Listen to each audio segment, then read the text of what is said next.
long one this week. Welcome to another episode of the Bottom of the Stream Movie Show. My name is Adam. My name is Nick. That was just for you. Thank you. Yeah, we are back. We're back in a search for another hidden gem at the bottom of the Netflix stream. Each and every week, that's what we do. Yeah. Looking down there to see what's down there. Sure.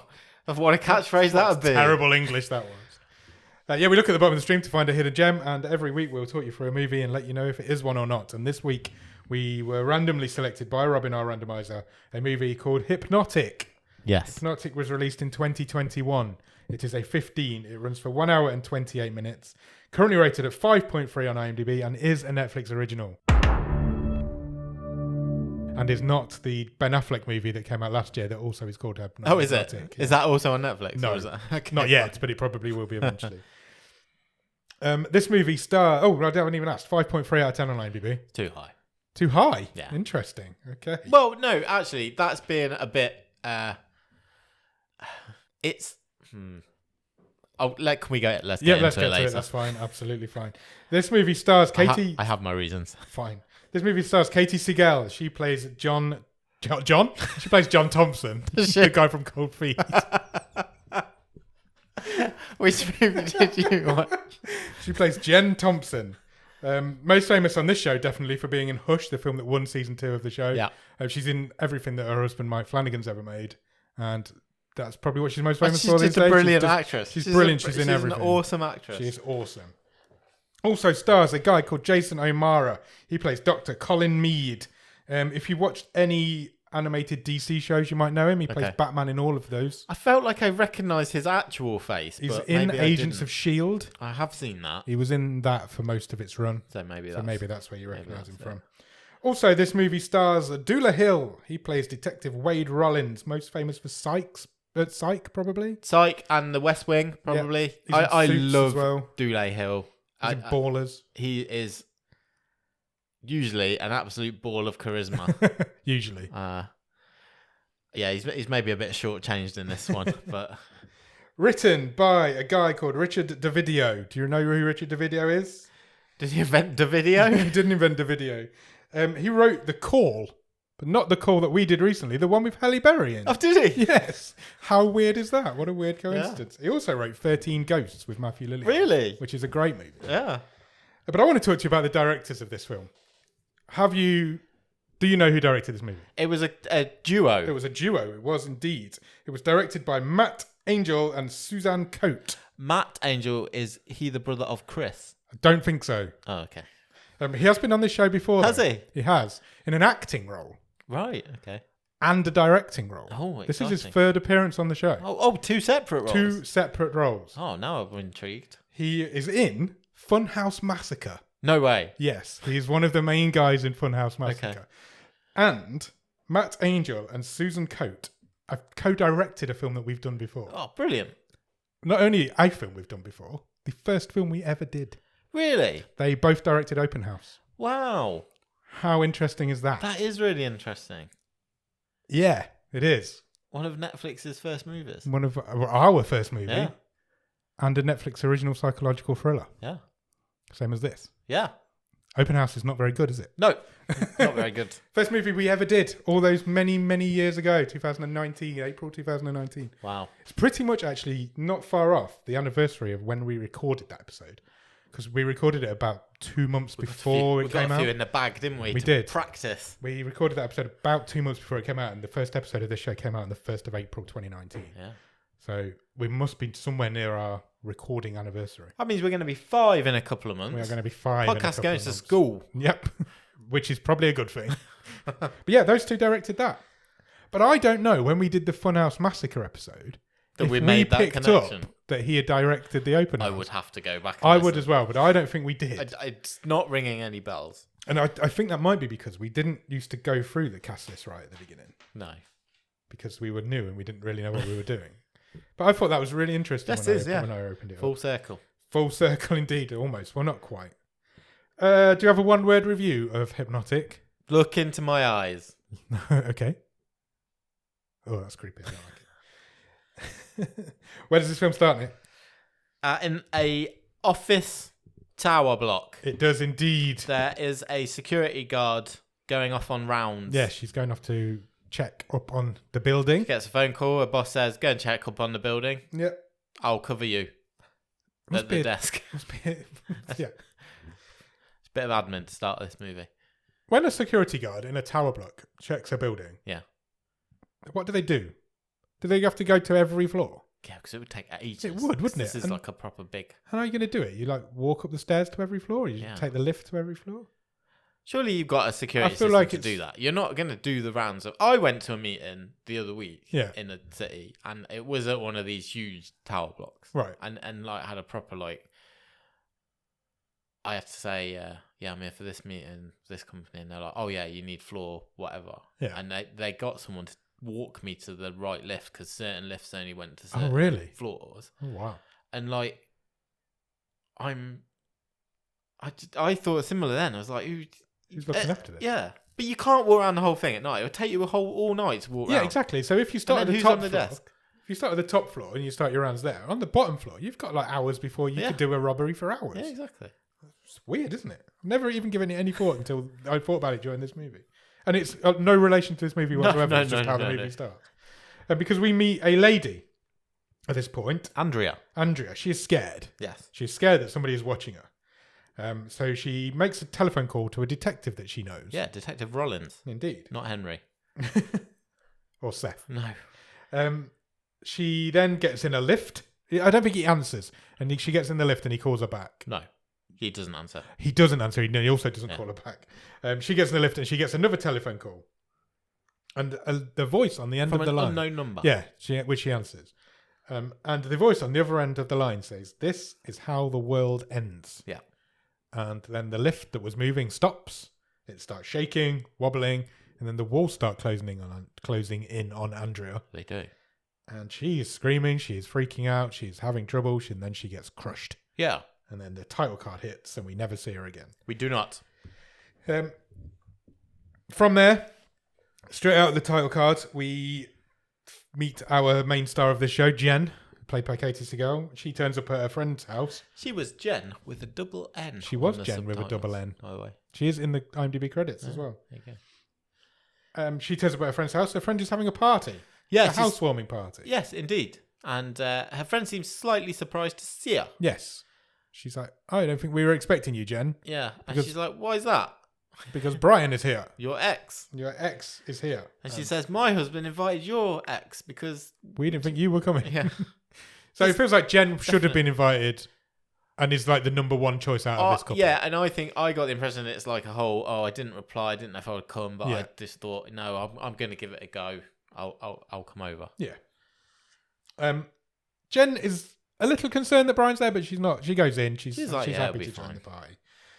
She gets introduced. This film also, before we start, moves very quickly. Oh, there's no fat. There's no. If there's anything this could have done with a bit of fat. It does. It has a fast-paced individual. I would say it lurches. It does lurch. I'll give you that. So instantly, Jen gets introduced to a friend of her friends, who is called Dr. Mead. Yep. And Jen's friend is called Gina, I think. Yes, correct. And she says, you should go and see Dr. Mead. You need a therapist. Yes. And Dr. Mead's like, yeah, come and see me. I appear to have written in my notes the word therapist in an Irish accent. What have you put? Therapist.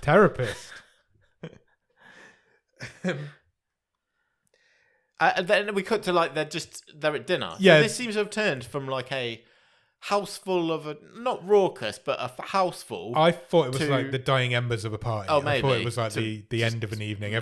Most people had gone home. The good friends were still hanging around. I just thought they were having a full on dinner now, and it comes out that Jen is a software engineer. Yes.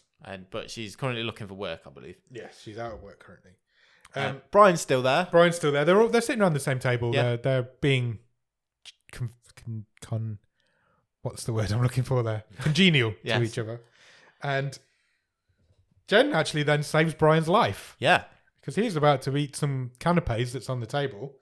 And it turns out he's got sesame oil in or some sort of sesame seeds. Yeah, in. sesame seeds will make him dead, and she stops. Make him dead. Yeah. She stops him eating it. She's aware of this, and he obviously isn't for some reason.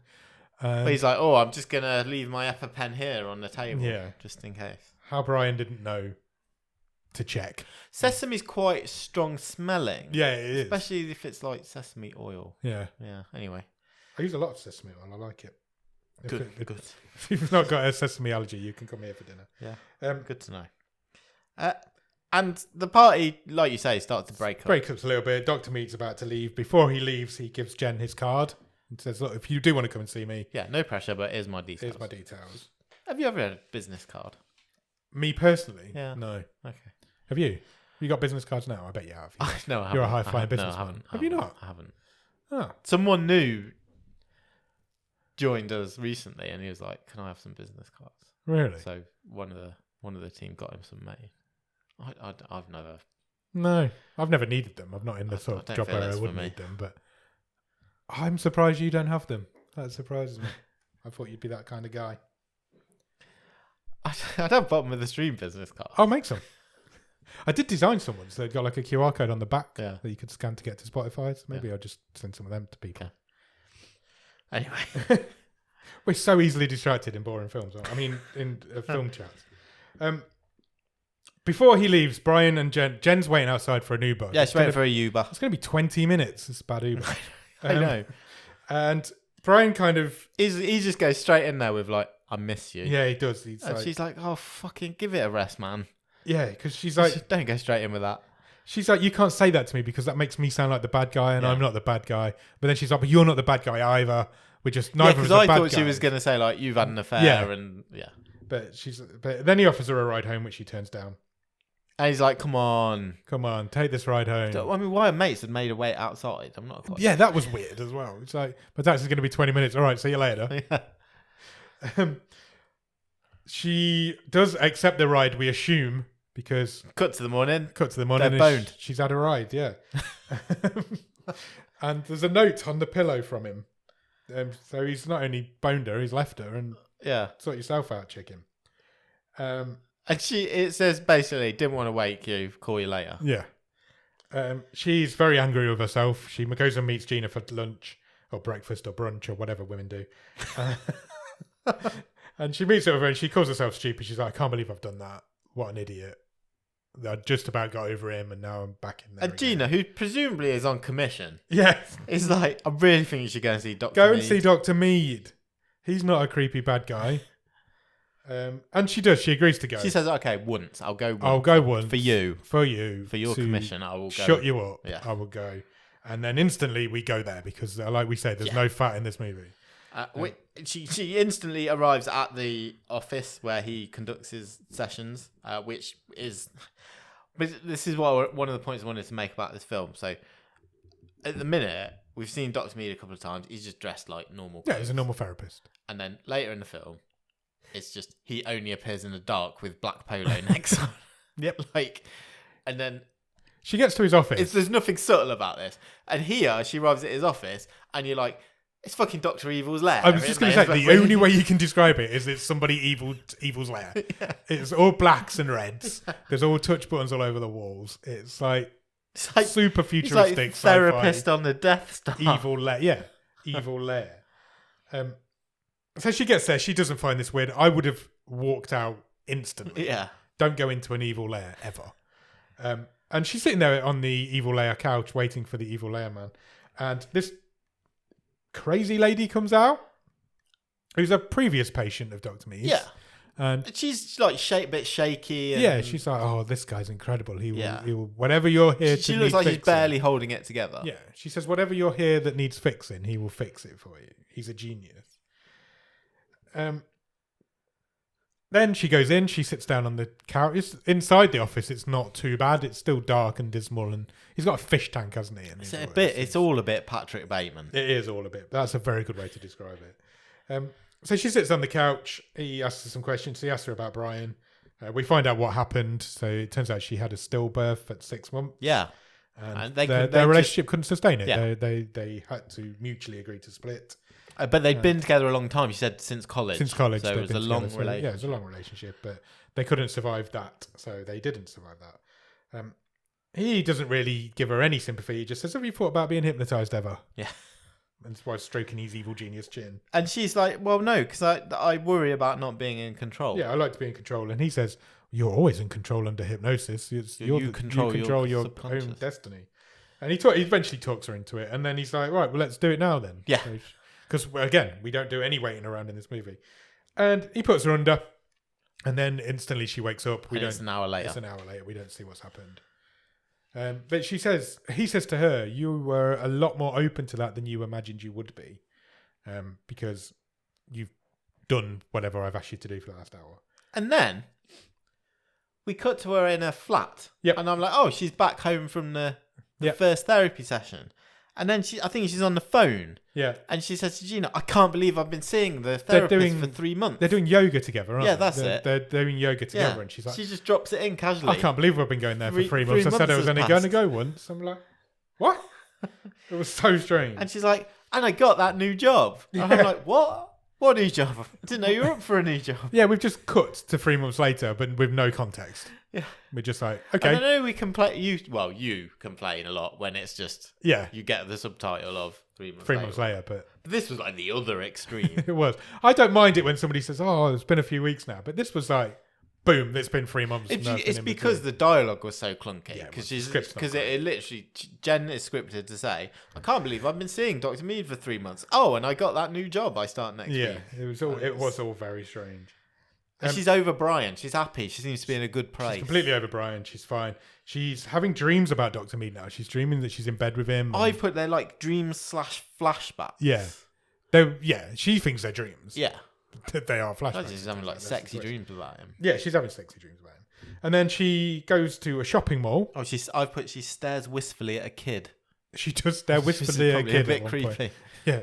She's like, I think she's imagining what it would have been like if she hadn't had this still baby.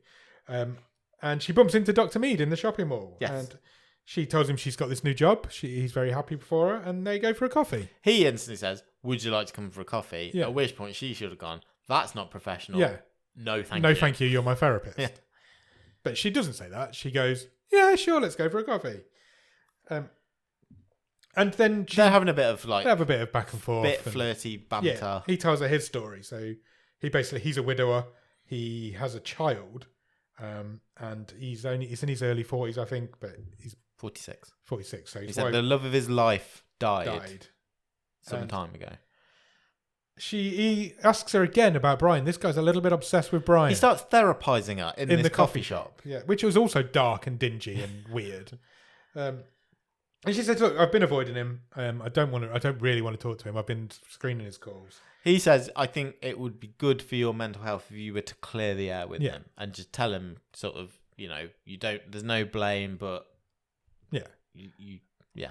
So to do this, what you should do is invite him for dinner tonight. Yes. After you've been avoiding him for months, invite him for dinner. Do it now. And she says, no, I don't want to do it. I don't want him around for dinner. But he talks her into it, and she invites him around for dinner.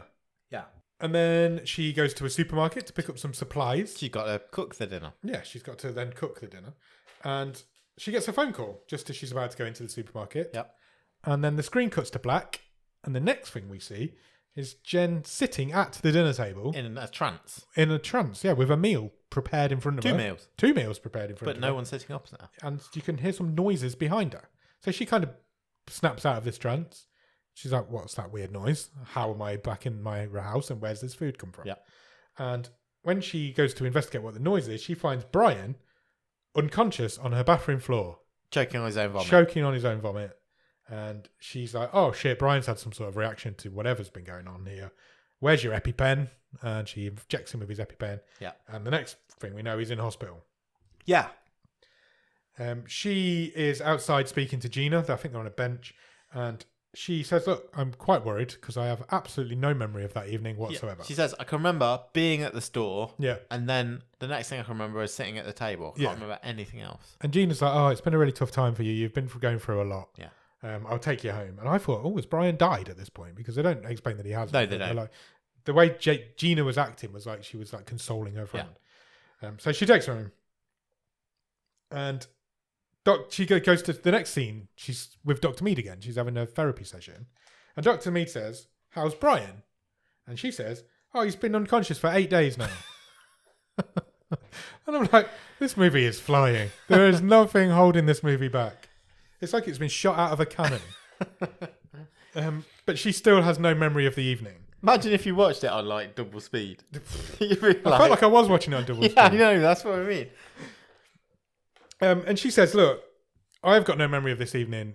Could it possibly be my fault that this man that I potentially cooked a meal for is dying? And he takes it as, no, it's not. Look, we've talked about this. You're nothing that's happened between you and Brian is your fault. And he's going through the whole, again, he's therapizing her, isn't he? Yeah. Even though we know that's not what she really means. Yes, absolutely.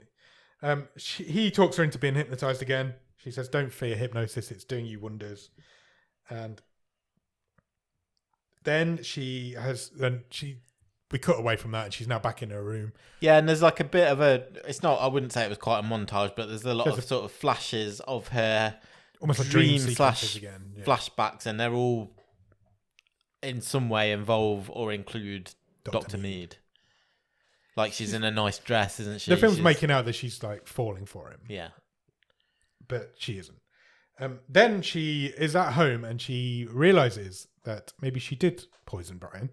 And because she finds the receipt in the shopping bag that's still there. To be fair, she busts this whole thing open in about 2 minutes. She does. So she's still got the shopping bag, even though it's been 8 days. Yeah. She's still got the brown paper shopping bag on the side with the receipt in, which she finds the receipt, and on the receipt is sesame oil. Yes. So she goes through her shelves, and at the back of a shelf, she finds a bottle of sesame oil. Yes, and she instantly remembers what happened that night. She does. That triggers her flashbacks, and she instantly remembers buying sesame oil, putting loads of it in her food, and serving it to Brian, who apparently has no sense of smell. Sesame oil is really strong smelling. It is really strong. And if you're allergic to sesame oil, I feel like you should be on top of that. Yeah. Yeah? Yeah, I would say so. She also remembers that when she was outside the store, when her phone rang, specifically it was Mead that called her and he activated her. Yeah. It's like Bucky Barnes. Yeah, absolutely. Carry the fire was the code word. Yeah, the code word for this one was carry the fire. So she Googles Dr. Mead and she finds there's like a Google montage going on. She does 2 Google searches and, like I say, busts this whole case wide She open. does. She finds loads of references to him in different hypnosis crime cases. And I'll come on to the sheer police negligence later on. Yeah. So there's loads and loads on Google about him being involved in hypnosis crimes. In the past. Deaths of his patients. All of his patients are dead. But so she says, there's even one headline that's like, bank robber claims he was hypnotized to rob bank. Rob bank. So she calls Gina, and she goes to see Gina, I think, and she's like, explains all of this to Gina, and Gina's like, nah, not Dr. Mead. Dr. Mead's lovely. Yeah. What are you talking about? I've been seeing it. Yeah. And then she shows Gina the receipt, and Gina just goes, okay, what do we do? What the fuck? Yeah. She's on board. It turns out one of his patients had a restraining order against him and then died 3 days later. Yeah. But as soon as Gina, she doesn't buy that, but as soon as she sees the receipt with sesame oil on, she's all in. They, from some of this internet research, get the name of Detective Rollins. They do. Wade Rollins. They find out about Andrea and her case. Yeah. So they just go and see him. They go and see Detective Rollins because anybody can just walk in and have a chat with a detective. Not only that, but he instantly tells them everything he gets about the files this case. out. He tells them absolutely. He shows them pictures of the autopsy. He does. He shows them dead Andrea because she's caught like rigor mortis screaming, isn't she? Yeah. So we see that, and we even see the CCTV footage from inside the elevator. This is so unprofessional. It's like these two could be anyone. Yeah, literally. and he shows them all this, and he just goes, "I think you should find a new therapist." Yeah, that's his takeaway from this. So I'm not going to go and arrest this guy. This is not a real person. So we even see Andrea just like freaking out in the lift. Obviously, the walls were not closing in on her. She was hypnotized, and he basically hypnotized her to death. Yeah. So he shows her all that. Her worst fears came to life. She was claustrophobic. So they leave the police station, no further forward in their investigation. What, until Gina goes, oh, shit. That's what I forgot to tell you. I got hypnotised by him last week. And Andrew's like, Jen's like, what the fuck are you talking about? So they agree that the best thing to do for now is to stay away from Mead. Yeah. And as soon as they walk away from each other, yeah, Jen rings him up and books another appointment. Yeah, she goes to see him. She's like, I'm going to be really secretive, right? And on my phone, I've got this recording app, and I'm going to record him, and I'm going to leave it poking out the top of my bag. I'm going to record my hypnosis session. So she does. She starts recording a hypnosis session. And this is the first time now we see Mead, and he's full on like black polo now. Yeah, he's full on evil genius now. He puts her under. Meanwhile, while this is happening, we cut to Detective Wade, who is looking through some old cases. Yeah, he's looking through the archives. He's researching. Yeah. Trying to put things together. He finds the cases of 3 women who have all died under Dr. Mead's care.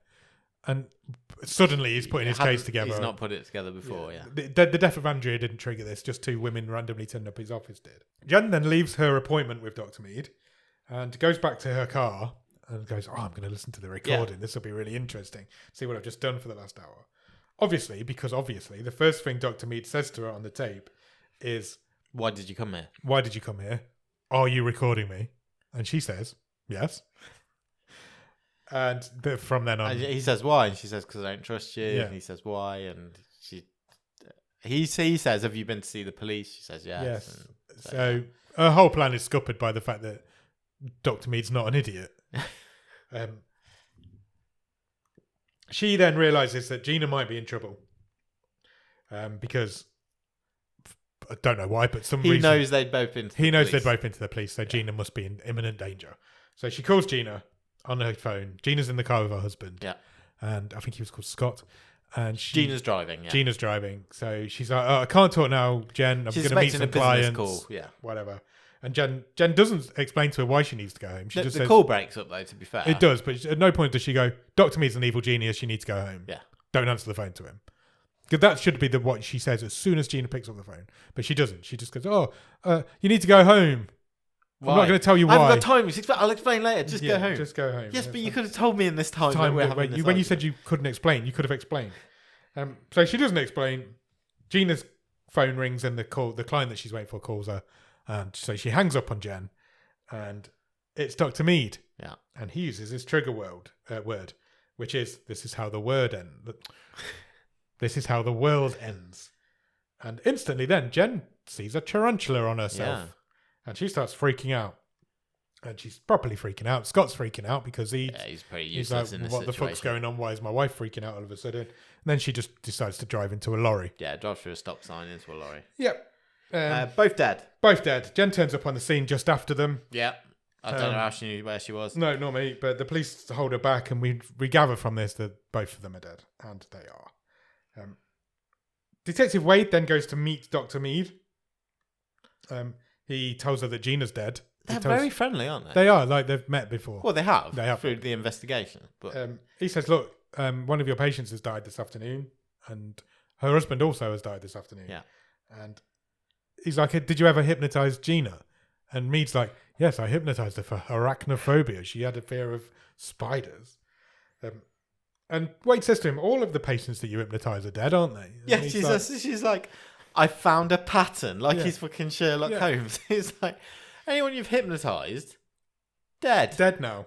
Apart from Jen. She's still alive for now. And he's like, the only thing I'm confused about is Gina doesn't match your MO. She's blonde. All of these other patients look very similar to Jen. And Mead just doesn't acknowledge this at all. And he just says, maybe I could hypnotise you sometime. Yeah. While still stroking his imaginary beard. And Detective Rollins has like nabbed a teaspoon. Yeah, he's stolen a spoon from the office. And yeah. He's like, no, I'm going now. I'm not going to arrest you or anything. I'm just going to go. See you later. So Detective Rollins goes to visit Jen. And he says to Jen, you probably need to lay low for a bit because you might be in imminent danger. Yeah. I've got some prints I'm going to run. But we already know who this guy is. I don't know what we're running prints I don't know why for. he's running prints. No idea. I don't know what he's running them against, but he's going to run some prints. And then he leaves. And just as Rollins leaves the file, but he leaves Andrea's death file Yeah, behind. the police file, that's now in public domain. Yeah. That's now Jen's. Just as Rollins leaves, Mead shows up. He breaks the door in. And well, she goes to answer the door because she thinks it's Rollins come back for his file, and it's not, it's Mead. So these two must have passed each other in the corridor. Magical hallway. Yeah. Mead shows up and they start bantering a little bit back and forth. She's like, but then, "Get out! I don't want to see don't you." want to see you. And he uses his superpowers. He uses his superpowers because he freezes her in place. Yeah. He says something. He says, "Freeze." Freeze. Or and stop. she stops and she can't move. She's frozen and frozen solid. I'm like, how many traps has this guy laid in this woman? And he says to her while she's frozen, "Look, everything I'm doing is I'm doing for you. I'll take care of Rollins. It's almost over. You're so close." Yeah. And then he leaves. But before he leaves, he unfreezes her because the movie needed that. Jen then instantly is like, "Fuck, I need to call the police." So she calls Detective Rollins, who doesn't answer his phone. He did say his phone did was say dead. his phone was dead, but So she still rings He him. arrives at home and he plugs it in. Yeah, his phone's And he dead. cooks his microwave dinner. Yep. He cooks his microwave dinner. He hears noises in his apartment, but he's too invested in watching the crime files, which all policemen do. It's definitely a Netflix crime documentary. Yeah. And as he turns around to see what the noises were, a lady attacks him. It's the lady from who has the the appointments crazy before Jen. Jen, yes. She's another sleeper agent. She's Yeah, another Winter Soldier. She's been activated. And she starts stabbing him with a knife. Yeah. She stabs him a few times. They fight. She puts him. He puts her through a table and some shelves. He kills her. Yes, eventually. he puts her through a table and she bangs her head and dies. But then he gets taken to hospital because he's been stabbed a few times. This scene made no sense. Go on. Right, so they're in hospital. Yeah. Rollins is he's all patched up, and he says to Jen, "I can't tell them that Mead is involved in this. I suspect that he's involved in this case." I'm like, Why? why? That's your job. Yeah, that's literally your I job. presume he's talking about is the rest of the police. Yeah, I assume Because so. he is the police in Yeah. this city. Yes, he's the only policeman we've met. And I'm like, what does that mean? You've got evidence against this I've got- guy. You've got a file yeah. that's 4 inches thick. I think you've got enough to at least question the guy on all these dead patients. But yeah, Rollins says a couple of times, he's like, "I've not got enough. We've not got enough. I can't tell them." Every patient that Wade's ever hypnotized is dead now. He's like, "I can't tell them that I think he's involved." I'm like, what? How many scenes have been cut out here? Yeah. Where Rollins is like Really getting weird. heat from his chief. It's so strange. And she says to him, "Well, I've got an idea. Yeah. The police use Hypnosis. hypnotherapy. Yeah. Have you got another hypnotist I can go to?" Because whoever this hypnotist is, might be able to let me remember what I was doing whilst I was under with Mead. And then this then unintentionally gave me the laugh of this movie where she walks out of Rollins' room and goes next door to Brian. Brian's in the room next door. Still in a coma. I've written here, goes to see This woman Brian. is trouble. I've gone, goes to see Brian, forgot all about him. I'd completely forgotten he existed.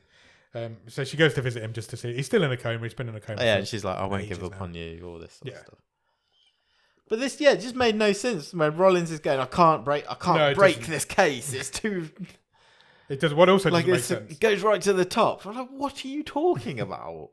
So in the very next scene, Jen is now speaking to the police commissioned hypnotherapist. Yeah. So somehow Rollins has managed to sort that out from his hospital bed, and she gets put on. I can't fucking speak. She gets put under again. Yeah. So she gets hypnotized by this lady hypnotist, and instantly, as soon as she goes under, she starts choking and convulsing on the bed, and this hypnotist starts freaking out. She's like, "What the fuck's going on? It's a trap. There's a hypno trap set inside your brain." So she's like, this hypnotist trying to wake her up, and Jen's remembering stuff while she's under. She sees but an also address and there's like a dying. house in the woods. Yeah. So eventually this woman brings her out of it, and Jeff. Right, I'm done. I'm quitting. I'm not doing any more. Jen wakes up and she's like, "What the fuck happened? I don't remember nearly choking to death." And this woman's like, "I think you might have planted some fail safes in your brain." and she's like, "I have no idea how many could be in there. Yeah, there could be loads in there. But your life could be in danger don't at feel- any minute." I don't feel safe to hypnotize you anymore. And Jen's like, "Well, I do remember an address, so that's helpful." And then this therapist, like, who a minute ago said, "I don't want to hypnotize you again," says, "I've got a plan. I could hypnotize you again, and fail-safe is fail-safe. Yeah, and I'm put putting my a own trigger counter in trigger in there." I'm like, oh my god, this woman is so messed up. Like, her brain's just full of hypnosis triggers. Is there I don't know anything about hypnosis, and sure, I do believe that it has benefits. Yes. To certain people, but it's like, I'm pretty sure it probably not good to keep having it done over and over again. No, probably not. I'm pretty sure as well you can't do anything under hypnosis that you wouldn't do in real life. Right. I think that's like the rule. Yeah. Like your brain just wouldn't let you act out of. You can't hypnotize somebody to kill somebody. Right. As far as I'm aware. That's just from watching Paul McKenna over the years. So anyway, this woman hypnotizes her again and places her own counter trigger in there. Jen then Googles the address that she spots. Yeah, and again, straight 2 Google searches, Yeah. finds the address and finds out that this was home to Dr. Xavier Sullivan. Yeah. who Mead had mentioned that he'd had a mentor, and turns out this guy was a mind controller in the CIA. Yeah, he was. So Jen's like, right, I've not had no issues with hypnotherapists before. I'll go and see this guy on my own. Even though I'm friends with a detective, I'm going to go on my own. She calls Rollins She does. to tell him what she's doing, and he goes, "Don't do that. Don't do that on your own. I'll Wait go." for me." Yeah. And she's like, "I haven't got time." Yeah. Again. I'm already here. And he's like, "What the fuck?" It's so stupid. Luckily, when she gets there, the house appears to be empty. There's nobody there. But what she does is let herself in. The front door's open. Creepy of course house. it would be. Yeah. So she goes in, she has a look around, and she finds a photograph on the wall. Yeah. And in this photograph is Mead with a lady who looks suspiciously like Jen. Yes. She's like, and she's like, oh shit, I think I know what's going on. And just as she's like that, she turns around, and who should be behind her but Dr. Evil Mead? Yes. And he's like, Xavier Sullivan is my father, not just my mentor. He sends her to sleep. Yep. And he sends her to sleep. And then Rollins gets his fingerprints back.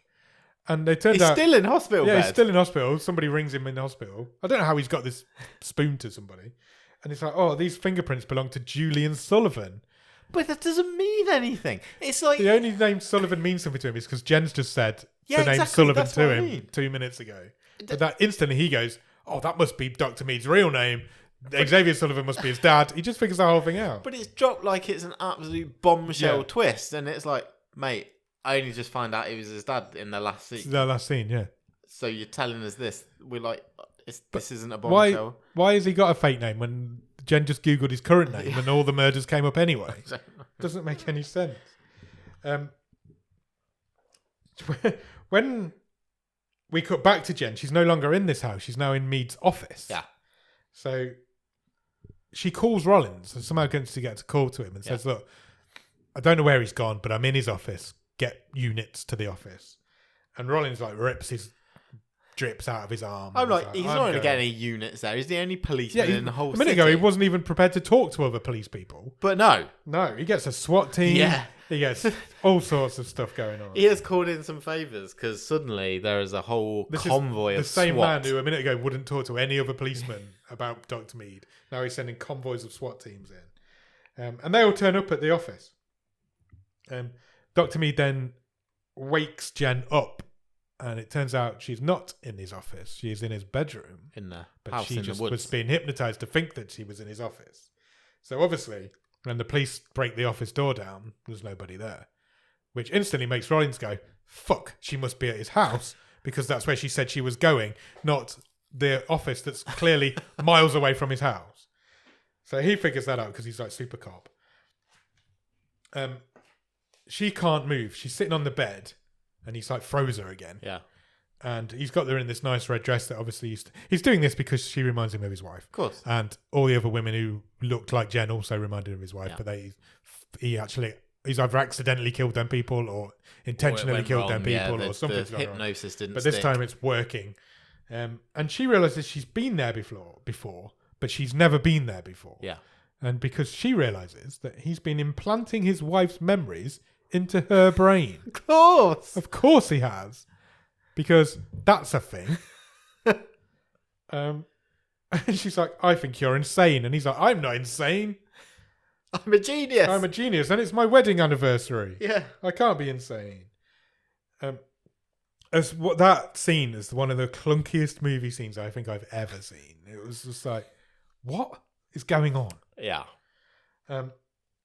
Rollins then arrives, because it took Jen ages to get to this house, but Rollins can do it in super speed. Yeah. Mead scarpers, But before he leaves, he sticks Jen to the bed. He does. He makes her hold on to the bed frame, and she can't move her hand. Restrains her, She's stuck to the bed.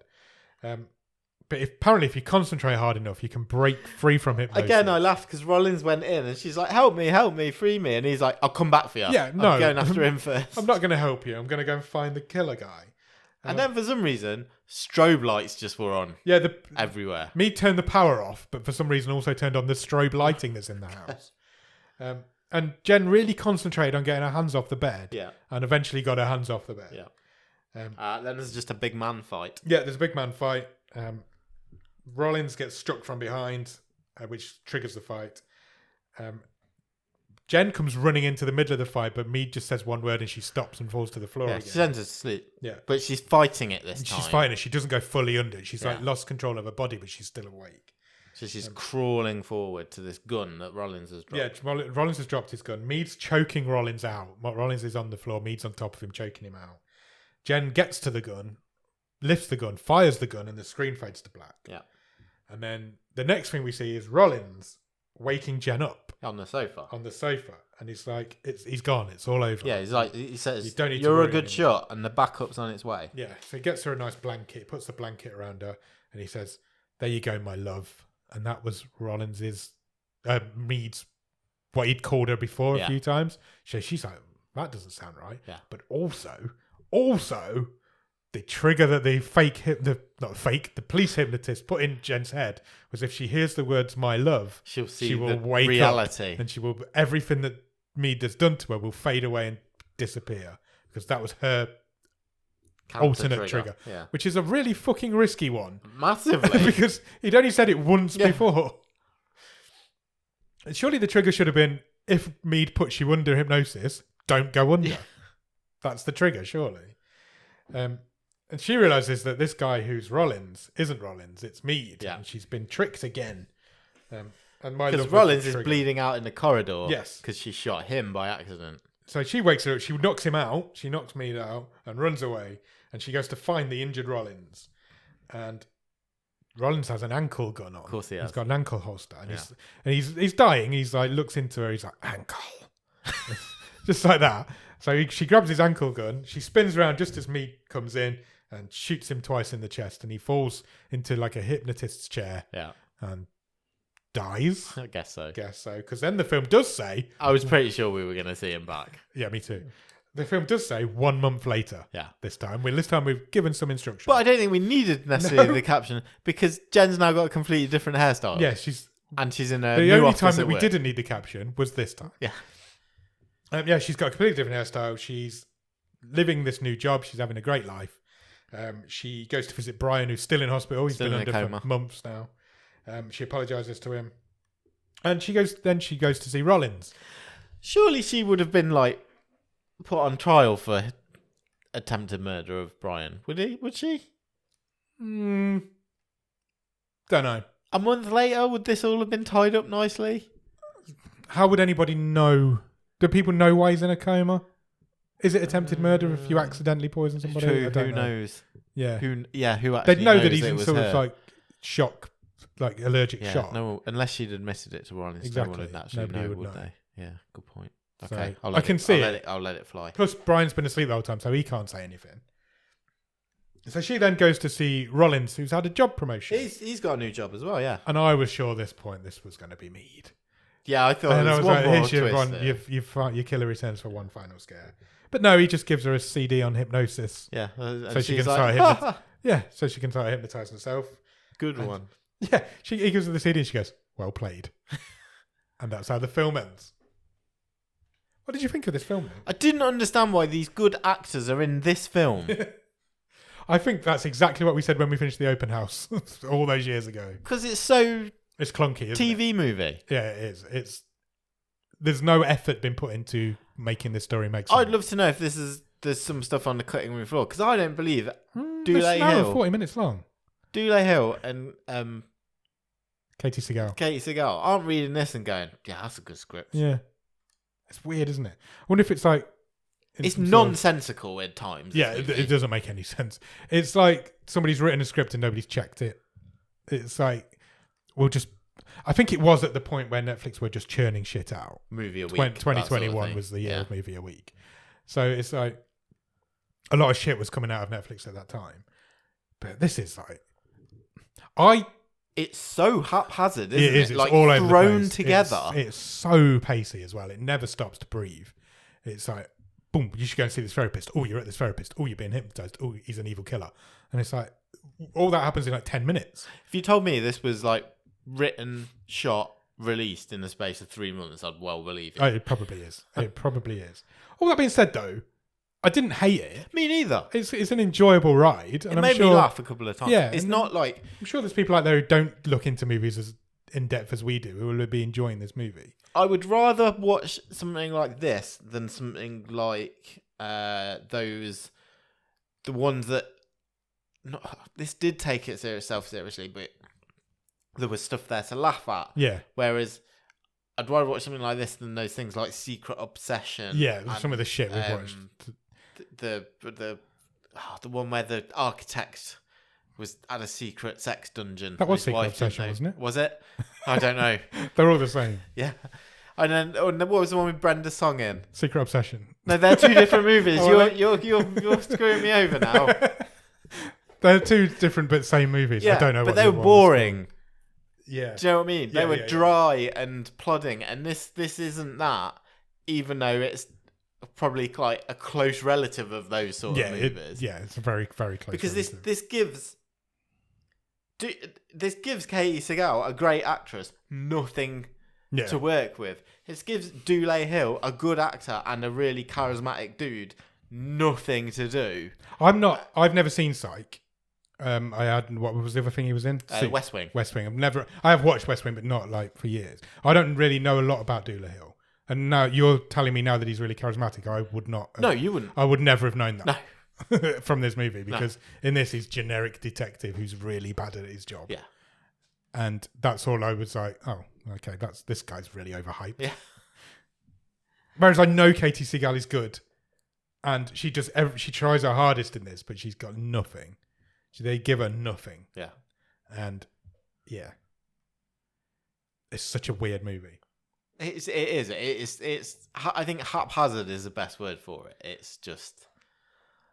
Yeah. Are we also going to share with what came out in the Discord today from one of our Patreons? Yes, go for it. Which was, so presumably having listened to last week's episode when we announced we were doing this movie, he went and checked on his Netflix and it showed that he had watched it. Yeah, Sam had already watched this movie. And Sam had zero memory of it. It's weird because I checked this movie out I'm going to be honest with you now as well. For the first 20 minutes of this movie, I thought I'd seen it before. Okay. And I'm like... Wouldn't be the first time that's happened. No, it wouldn't. And I was really worried that it was happening again. And I was like, this movie is so familiar to me. To the point where I even downloaded my Netflix viewing history. You can get like an Excel spreadsheet of everything you've ever watched on Netflix. I even downloaded that to see if it was on there. And I haven't ever seen it before. But for some reason, the first 10, 15 minutes are really, really reminded me of something else, obviously. So I checked on Letterboxd to see if I'd logged it on my Letterboxd. And I noticed on there that Sam had even logged it and rated it on there. And then when he said today, I don't remember watching this, I was like, well, you've rated it on Letterboxd. So you definitely have watched it. But that's how unforgettable. By the end of this season, we'll be like, what the fuck was Hypnotic? Yeah. Because we won't remember it. Yeah. It's very unmemorable movie. Maybe Colin Mead had got into Sam's brain. Maybe and mine as well, because something about that first... Also, he spells his name wrong. He does, indeed. It's Collin. Yeah, and there's an E on the end of Mead as well. That's not how you spell Colin. Not having it. Yeah, something about the first 10, 15 minutes of this movie, I was convinced I'd seen it before. Is that because it's generic? It must be, because I haven't. So, don't know, something about it either really reminded me of something else. It is cookie cutter, isn't Either that or I've seen the trailer, or I've watched the first 10 minutes and turned it off. But I don't know. That first sort of... I kind of get what you mean, because I think that's definitely been done before, the whole woman in a lift or person. Yeah, it wasn't even that bit. It was the bit of the party. It was like Jen turning up at a party, her ex-boyfriend being there, being introduced to this doctor. All of that was like, this feels familiar to me. Yeah. But then most movies start like that, don't they? This sort of movie. So I don't know. But after that, I was like, no, I definitely haven't seen this. Okay. And we'll never watch it again. But it's fine. It is what it is. It's a It's boring Netflix psychological thriller. It's shit. It's not not a hidden It's gem, not that's for exciting. sure. It's only an hour and 20 minutes long. It's ridiculous. It's haphazard, and it's one of those that you kind of sit back and go, "How has this been released in this form?" Yeah. I think it's one of those Like- movies that tricks people into thinking it's good because it moves so quickly. It's like this movie goes through its scenes so quick, people will be like, well, fucking hell, that was good. Because it's so... But that also doesn't work because it does. But obviously It doesn't shoots work itself in the foot because, like, it was a terribly written scene when they're doing that yoga. Oh, God, yeah. It And, was and awful. Jen just drops all this exposition about being 3 months into her therapy and having a new job. Yeah. And The reveal as well, that wasn't a reveal of the mentor being the dad and Mead being Sullivan. And I'm like, well, that's not a reveal. You just told me it 2 minutes before. Yeah. It's generic Coote. I mean, it's pretty much exactly what we said about the open it's house. so wonky. Yeah, it's just really janky. It does have an ending, which the open house doesn't, so that's nice. Yeah, I was sure that we were going to get the twist ending I of was convinced he was coming back at the end. of him telling her to wake up and she Yeah. was Somewhere else. still in that house Yeah. or something. I was absolutely convinced that was coming at the end. And I even watched the credits to see if it was coming after the credits, but it never did. Yeah, And maybe I would have given it more points if it had. maybe. Just be that predictable, shall we? What's the best thing about it? I think it's got a good cast. I'm not saying Katie they're Siegel's good in in it. I it. think that might be the best thing about it.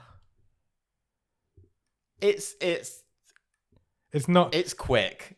Yeah, it is quick. It's watchable, isn't it? Yes, it is. It's not boring. It's never too bad that you can't watch it.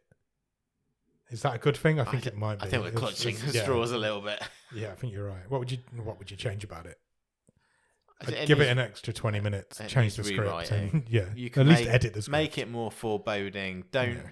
like I say, literally, Dr. Mead changing from the sort of cardigans and all That was dressed so in brown to like the next scene he's in polo necks and he practically putting his little finger to the corner of his mouth. It was that scene where she first turns up at his office and it's all black padded rooms and red lighting, and I'm like, well, this guy's clearly evil. He's got an evil lair, and I'm like, that's basically, you might as well just push that into my face. Yeah. Because that is exactly what you've just done. It was so strange. Such a strange decision. Why not have him in a nice little, like, cottage office setting, home office setting, a nice couch? Yeah. It's like black padded room with red lighting. It was such a bizarre choice. Yeah. Stream table. Sure. I could be up for a conversation here. There's going to be a conversation here, I think. So there's four movies currently in the stream table. This is the 5th episode of season 10. Currently number 4 is Riptide. Number 3 is Hard Feelings. Number 2 is The Girl in the Yellow Jumper. And number 1 is The Call. I genuinely think, depending on how you want to take this in terms of, purely is it a good movie versus actually I didn't have a bad time watching it, even though it's a bad movie. We're very early on in the stream table, so I certainly think there's an argument for this to be 3rd, 4th, or 5th, to be honest. I think for me, it sits right in the middle. I think it's the 3rd. I think it's better than Hard Feelings and Riptide. It's definitely better than Riptide. Yeah, I like I say, I think there's an argument for it to. No, there's definitely an argument for it. I just thinking of like generic people sitting at home choosing a movie on a Saturday night. They're going to enjoy this a lot more than they're going to enjoy either of those two. I think my initial thought was I think I preferred Hard Feelings, but actually, I don't know that I would. The only issue with Hard Feelings is it again isn't a very good movie, but it has a good message. Yeah, and we're going to come back to that quite a few times. But this is just fucking stupid. Yeah, popcorn, chewing gum, whatever you want to call it. It is that point when Netflix were just churning out popcorn movies fodder. once a week, and there's a lot of them on Netflix because of that 2021 period that they did. Yeah. I still think this is slightly better than Hard Feelings. It's marginal. It's no way towards the top. It's maybe not a way to judge it, but I probably laughed more at this than Hard Feelings. Yeah, exactly. I'm cool with that. Yeah, 3rd. It's a distant 3rd. It's a distant 3rd. Those two are streaking away at the top. Yes, we only have 5 movies so far, but the top 2 are significantly. There's already a gap ahead of the following 3. Yeah, significantly ahead. third. I It will agree not with stay there. I agree with what you said though. We will definitely get to a few months down the line and both be going Hypnotic. Which one was that again? 100%. I do it all the time with movies that we've done.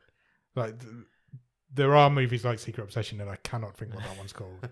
But they all Intrusion. roll into Intrusion. It was Intrusion. I knew Well there were done. two different movies. They're not. They're the same movie. They've just got different names. Right, shall we call on Robin? Yes, Let's get him out, shall we, and see if he's going to pick us something good for next week. indeed. What do you want next week, Nick? Still want that action movie? Still want that action movie. Shall we press his buttons? Yes, please. He has picked us a movie called Bubble. Okay. Any idea what Bubble is? I think it's been on the list for a while. I believe it's an anime. Correct. It is an anime. We haven't done an animated movie for No. We haven't done an animated movie for a long time. No, we haven't. I'm just finding it on IMDb. It's from 2022. Do you want the synopsis? Yes, please. In an alternate world, bubbles rain down upon the world have broken the laws of gravity. For the Japanese, Tokyo has been completely cut off from the outside world, and all that remains are groups of young people competing in parkour team battles across the skyline of Tokyo. Hibeki, a reckless but talented ace, accidentally slips from the Tokyo Tower, but after plummeting into the gravity-bending sea below and getting trapped in a train car, he is saved by Uta, a girl with mysterious powers.